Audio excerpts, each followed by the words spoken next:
Tu já entra nas prévias com um desenho do governo que tu quer fazer. Ah, sim. Para mim está muito claro que é a prioridade do Brasil. Né? A primeira meta tem que ser enfrentamento à corrupção. Assim. O que é enfrentamento à corrupção? Você tem que usar tecnologia para deixar ao máximo o governo de forma transparente, acessível para todo mundo poder acompanhar o que acontece. Da hora demais isso aí, só que é bem abrangente. Mas bem genérico. É uma luta pela que eu sempre tive. Né? Antes de existir lei de acesso à informação, eu fiz lá como vereador, quando era vereador, com 23 anos de idade, das primeiras leis de transparência do Brasil, que era exigindo que colocasse absolutamente todos os dados, inclusive salários e tudo mais, na internet. Hoje em dia está pelo Brasil todo isso, mas naquele tempo, tivemos que comprar briga ferrenha. Tipo, as diárias dos vereadores, eu brigava lá porque eventualmente viajava-se demais na Câmara de Vereadores, tudo mais. Digo, eu defendo e fiz uma campanha, consegui pressionar os vereadores e foi aprovado no parlamento lá, que era todas as diárias serem informadas publicamente e, mais do que isso, qualquer saída para fora do Estado tinha que passar no plenário para discutir publicamente a conveniência do vereador ir a Brasília, ir lá e Essa lá foi e tudo tua mais. maior vitória política como vereador? Foi uma das principais ali, né? E eu me lembro que ali a gente dizia, né, quando tinha aquele debate, eu me lembro que falava-se sobre os inconvenientes que isso pode trazer. Aí eu peguei uma frase que é atribuída aí a um juiz da Suprema Corte Americana, lá do início do século passado, que dizia: não existe melhor desinfetante que a luz do sol. Quando uma coisa está cheirando mal, o que você faz?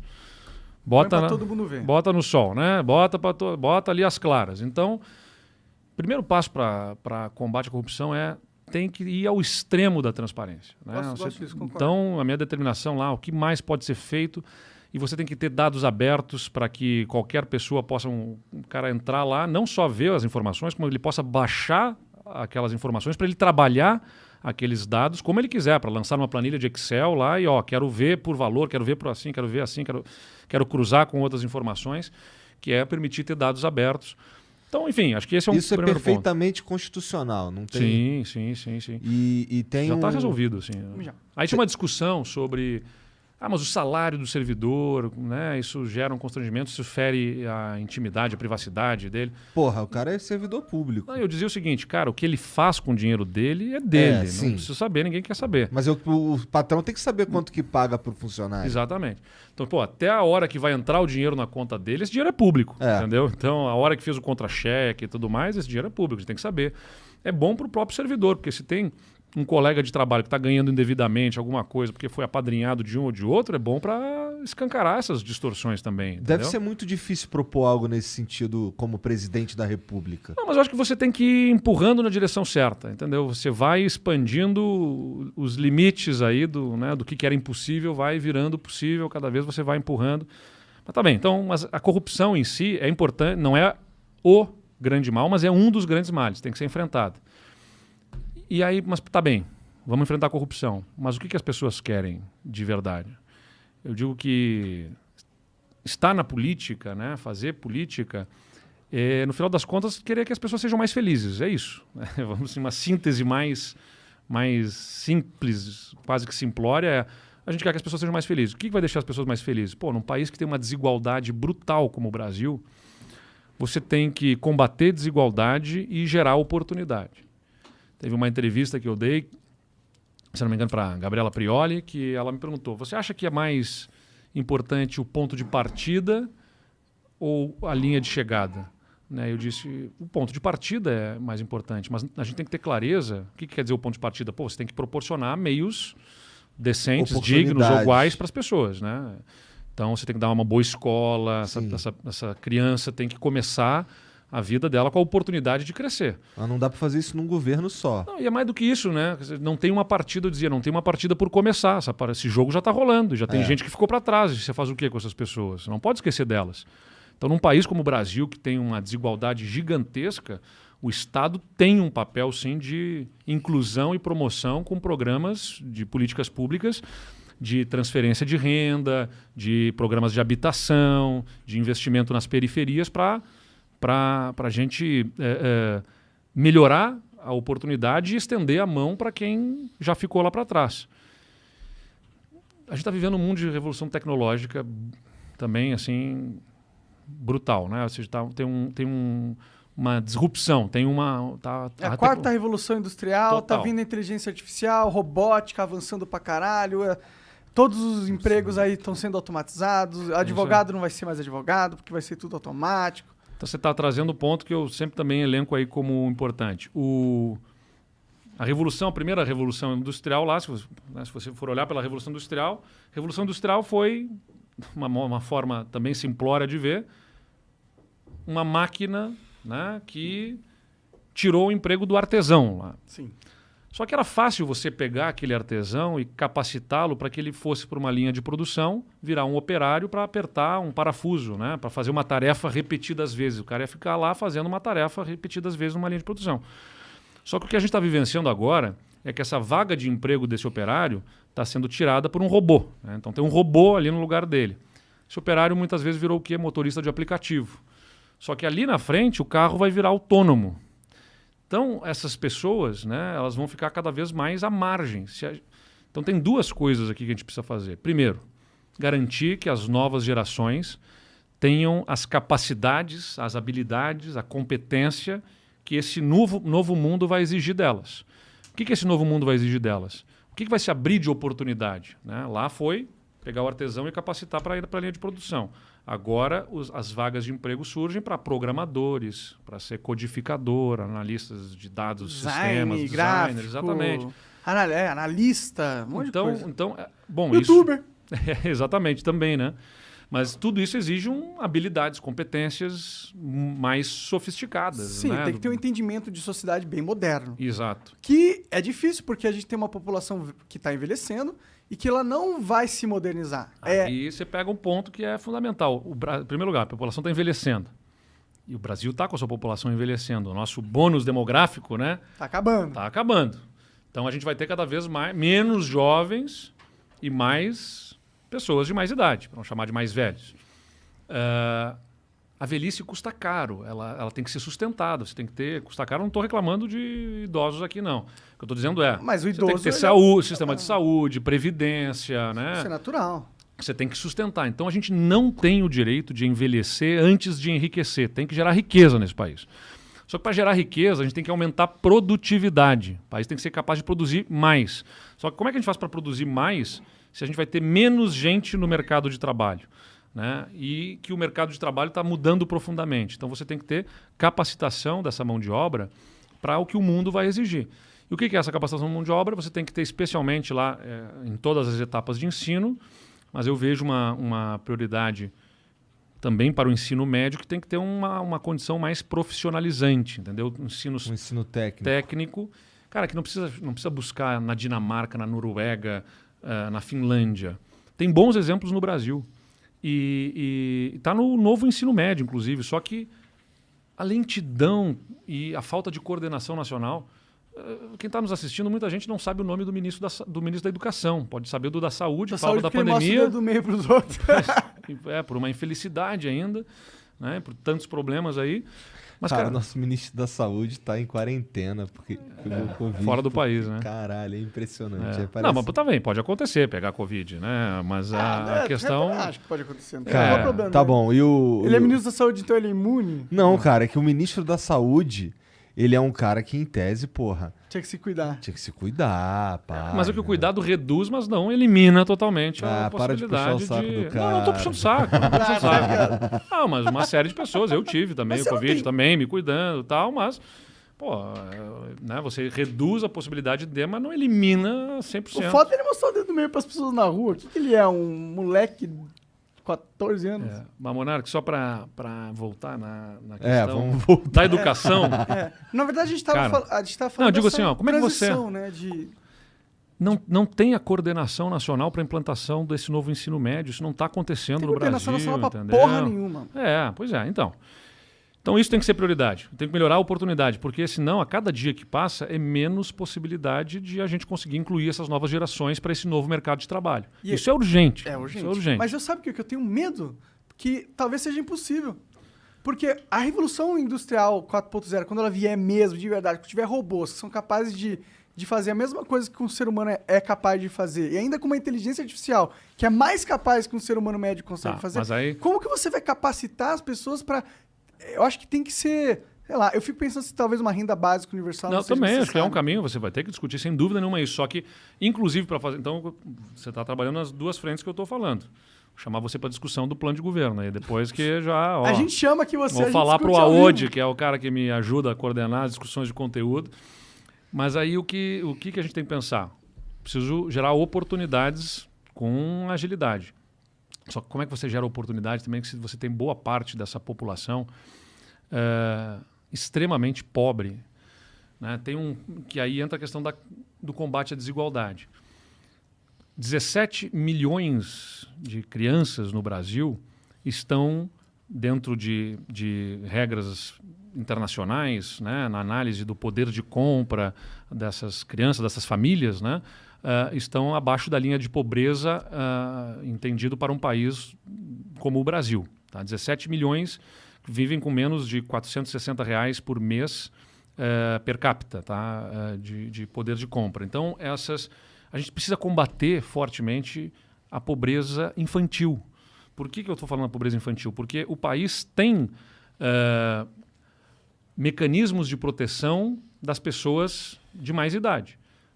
Não estou dizendo que proteja bem, mas tem mecanismos de proteção. Entendeu? Você tem, por exemplo, nunca contribuiu para a Previdência, mas vai receber o benefício de prestação continuada, sim, de um salário mínimo e tudo mais. Então, a própria Previdência, o próprio sistema de Previdência é proteção para os mais velhos e tudo mais. Mas você não protege as crianças devidamente, entendeu? Não tem, e aí, se essa criança não tem a renda, a família suficiente, ela vai estar certamente com problemas de diversas ordens, né?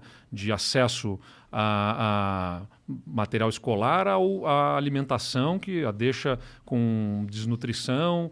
Ela não compete em condições minimamente leais para poder crescer na vida. Vou te fazer uma pergunta um pouco cruel.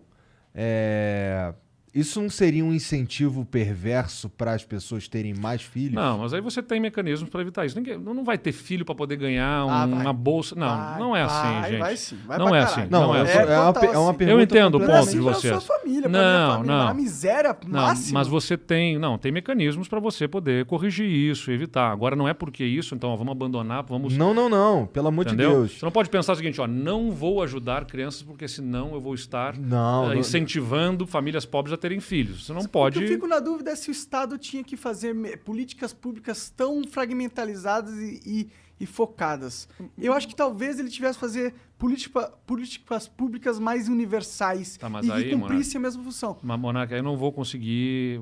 Acho que não a tem focalização, dinheiro, né? exatamente, o que eu falei. Dinheiro, você tem que escolher onde vai o recurso. É Os infinito. robôs Então, onde é que a gente vai? Antes, para depois a gente trazer o. Tem 350 bilhões de reais que o país faz de incentivo fiscal em diversos setores da economia, entendeu? Ou seja, empresas que em determinado, se instalar aqui não paga imposto, se pagar ali não, se tal atividade não paga imposto. É uma escolha de alocação de dinheiro, entendeu? E o Bolsa Família custa 35 bilhões de reais por ano. Que é um absurdo, devia ser bem mais. Então é isso que eu estou te dizendo. Tinha que ser ao contrário. Então você faz pro Bolsa Família e foda-se as empresas.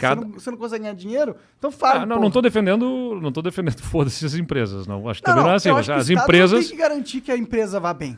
Mas as empresas são importantes para gerar emprego, mas você não pode também usar mecanismos de artificialidade que geram uma dependência exclusiva do governo para poder. Aí tem outras reformas, que é a reforma da tributária, entendeu? Sim, a reforma tributária é imprescindível, super importante, pelo amor de Deus.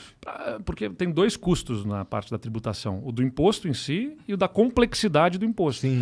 Porque você vive sob a incerteza, né? Então, vamos dizer, você tem uma fábrica de travesseiros, e travesseiro tem um tipo de imposto, e a almofada tem outro tipo de imposto. Estou pegando um exemplo, mas que nem é assim, sim. mas enfim. Mas aí você vai lá e paga o imposto como travesseiro. Daqui a um tempo, surge um fiscal para dizer, não, você pagou errado, a gente interpreta que isso aqui não é travesseiro, isso aqui é Eu já ouvi uma história. O cara pega e toma uma multa de gigantesca. Então você vive sem sob querer, incerteza. às vezes o cara tentando fazer o correto. Exato. Eu ouvi uma história de uns caras que tava tentando trazer o Crocs. Sabe qual é o Crocs? Que é tipo uma sandália de borracha. Feia pra caralho. Que os caras estavam... Se patrocinar aqui o Não, Flow, vocês feia. mudam de opinião? Não, é feia pra caralho, mas se você quiser comprar, tá aí, ó. Mas, porra, teve isso é uma história que eu ouvi, Que teve um lance que uma carga de... Tem uma outra água aqui? Tem. Uma carga de Crocs acabou ficando... Eu tomar o vinho do Rio Grande. Bem gostoso esse vinho. Uma carga que ficou presa porque os caras não sabiam como tributar o bagulho. Porque não sabia se era sandália, não sabia se era... Não estava definido Não estava definido. Então, é esse tipo de coisa. É a complexidade do sistema tributário. Por isso que a gente defende, reforma tributária tem que ser prioridade, porque para diminuir a complexidade. Se você vai fazer um imposto de valor agregado com uma alíquota única sobre a produção, sobre o valor agregado na venda, e aí acabou, não vai ficar discutindo para esse item desse jeito, para aquele item daquele jeito e tudo mais. É o que acontece no mundo. Você não está inventando nada demais, não precisa também inventar. É só atualizar o sistema. Só que, claro, a transição é difícil. Então, a grande dificuldade é como é que você coordena para fazer a transição, porque hoje tem determinados locais, determinados tipos de serviços que pagam 3%. E tem determinados tipos de itens que pagam 18%, 25%, 30%. Então, como é que você alinha para conseguir fazer essa transição para que o cara que paga 3 vá pagar mais 10, mas em compensação ele tem que conseguir enxergar que ele está pagando 20 ou 30 em algum outro item que ele vai passar a pagar 10, 12. Tem uma transição completa. 10 no máximo, imposto sobre consumo, nossa senhora. É muito perverso o imposto sobre consumo, porque ele só pega nos mais pobres. Tá. Sobre isso, nos aguardem, que nós vamos apresentar projetos muito interessantes legal, pela frente. Mas a gente... Então, estou falando aqui, você perguntou sobre a agenda, né? Deixa eu resumir assim rapidamente. É que você estava falando do lance das crianças, eu só queria voltar ali rapidinho. Na tua cabeça, como é que é feita essa assistência? Ela é por meio de facilidades públicas? Não, aí eu acho que você tem que ter a transferência de renda e com acompanhamento de assistente social e exigências de contrapartidas que são quais? Está na escola, entendeu? Você tem que ter a frequência, exatamente. Então você tem tem que fazer esse acompanhamento, porque você quer fazer para empurrar isso na direção certa. Sim. Então é para combater desigualdade. Mas aí você tem que fazer focalizado por isso. Não dá, a gente está distribuindo mal esse recurso público, seja na forma de incentivo, seja na forma de gasto direto de dinheiro. Então, a gente precisa alocar onde realmente o Estado precisa estar presente para ajudar a promover aquelas pessoas socialmente. E isso, com a exigência da educação, e uma educação que forme você vai empurrando na direção correta para ter uma sociedade que não precise mais. Entendeu? Então, esse é um ponto, combate à desigualdade e geração de oportunidades. Falamos aqui de reforma tributária, reforma administrativa para reduzir o custo do próprio governo. Aí poderia entrar aqui numa fala importante sobre ajuste fiscal, equilíbrio de contas, mas que eu vou sintetizar assim, né? Como é que o país se financia? Como é que ele paga suas contas? Já vai para 8 anos, 9 anos que o país não fecha as contas, né? Desde 2013. Desde 2013 o país termina gastando mais do que arrecada, que é o chamado déficit primário. Então, como é que ele faz isso? Ele se financia se endividando. Ele emite títulos da dívida e vai... Só que a trajetória da dívida sobre o PIB, né, ela vai aumentando, já vai batendo em 100%, que é o tamanho, a dívida do país está do tamanho da nossa economia. E com essa trajetória aumentando, o país vai ficando com risco de não pagar suas contas. Se ele tem risco de não pagar suas contas, menos gente vai querer comprar títulos, a não ser que os juros sejam mais altos. Entendeu? Então o país vai levantando, acabou de levantar juros agora mais um pouco, vai levantando juros por 2 motivos. Porque ele quer combater a inflação, e para combater a inflação ele precisa fazer com que menos dinheiro circule na economia, e de outro lado ele precisa se financiar. E o cara pode comprar títulos de outros países que são mais seguros, só vai comprar daqui, que é pelo nosso histórico que é ruim, né? O histórico do país é ruim. Não é um governo sozinho que determina esse histórico, mas o governo é determinante para gerar uma percepção de credibilidade, né? De que vai cumprir as regras e tudo mais. Então aí os juros são definidos aí. Tem mais risco. Esse país está se endividando muito, não vai pagar a conta. Ele está me pedindo para comprar um título dele que ele vai me pagar daqui a 10 anos e vai me remunerar não o suficiente para cobrir o risco que eu tenho. Risco é custo. Essa é uma lição. Aí o governo solta um monte de título com juros baixos, ninguém compra e fala, fudeu, tem que subir o título. E aí vai subindo juros. Só que quando sobe juros, o dinheiro fica mais caro no mercado. E se fica mais caro, a empresa que quer ampliar o seu negócio não amplia porque o custo do dinheiro está baixo. Então, aumentar juros vai impactar na economia, vai impactar no emprego. O Brasil já estava com projeção para o ano que vem. Esse ano vai crescer uns 5%. Lá no Rio Grande do Sul a gente vai crescer de 10% a 12% esse ano, a economia lá. Não, tem um movimento super... Se você pegar de 2019 para cá, o Brasil cresceu 1,5%, já descontado o que perdeu na pandemia. O Rio Grande do Sul, além da pandemia, teve uma estiagem, a gente perdeu boa parte da safra de soja, que é bem importante na economia do Estado. Mesmo assim, a gente cresceu 3 vezes mais que o Brasil. Foi 4,7% o crescimento desde janeiro de 2019 até o final do primeiro semestre deste ano. A gente deve crescer uns 12% nesse ano em relação ao ano passado. Mas enfim, estou trazendo para vocês que o Brasil vai crescer 5% e no ano que vem a projeção do crescimento começou, no início desse ano falava-se em 3% no ano que vem, vai baixar para 2,5% a projeção, baixar para 2%, agora já tem banco falando que vai ser 1%. Eita. E já tem gente falando em estagflação, que é estagnação com inflação, que é um cenário crítico, porque as coisas estão subindo de preço e a economia não está crescendo. E por que isso acontece? Porque, como eu falei, você vai tendo, a curva de juros vai subindo, o racionamento de energia, que também limita a capacidade de produção, porque fica tudo mais caro. Enfim, é um efeito cascata de uma série de problemas estruturais do país. Tem um outro problema muito forte também, que está aumentando os preços pra caralho, que é não vale a pena vender dentro do mercado nacional. Eu vou exportar pro dólar, o dólar tá valorizado pra caralho, tem muito gringo com dinheiro aqui, eu vou exportar o meu produto com suor aqui pro brasileiro que vai pagar metade? Quanto essa porra? Vou exportar pro gringo. O que isso acontece? Escassez de produto aqui. E aí eleva os preços. Só que você não pode botar barreiras também, porque isso gera não, mas sabe o que outros tá problemas, né? O Brasil foi totalmente desindustrializado. Exato. Vou fazer... Como é? Desindustrializado. Fala lentamente. Desindustrializado. Assim. Olha só. Uma voz aveludada. Assim, né?